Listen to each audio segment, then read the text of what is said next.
Pemirsa, Tebe menjadi salah satu alternatif dalam pengelolaan sampah berbasis sumber khususnya sampah organik.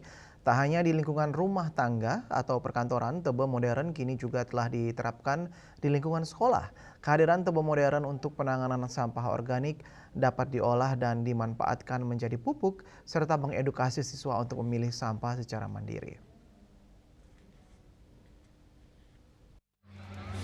Di tengah semakin meningkatnya jumlah sampah yang dihasilkan termasuk di lingkungan sekolah, dibutuhkan solusi yang tidak hanya praktis tetapi juga menjadi salah satu pendekatan yang efektif dan bernilai edukatif.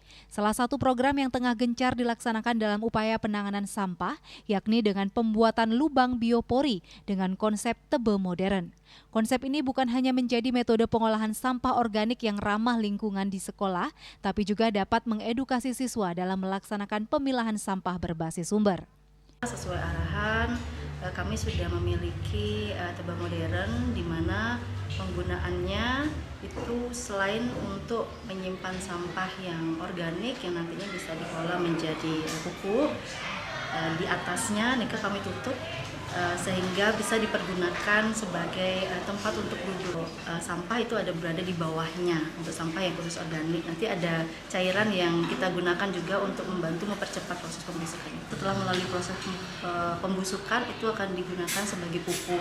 Namun saat ini memang karena belum lama sehingga saat ini sampahnya masih dalam proses pembusukan. Tapi kedepannya sampah yang sudah melalui proses pembusukan akan kita pergunakan untuk pupuk. Khususnya kita punya ketapang ketahanan pangan. Jadi ada beberapa tanaman yang bisa kita gunakan untuk sehari-hari. Jadi nanti akan dialokasikan ke sana. Melalui pengolahan sampah berbasis sumber dengan pendekatan Tebe modern, sekolah tidak hanya menjadi tempat belajar dalam arti sempit, tapi juga sebagai ruang praktek nyata bagi pendidikan karakter, serta mengedukasi siswa dalam pemilahan sampah berbasis sumber untuk kebersihan dan keasrian lingkungan. Sukma, Bali TV.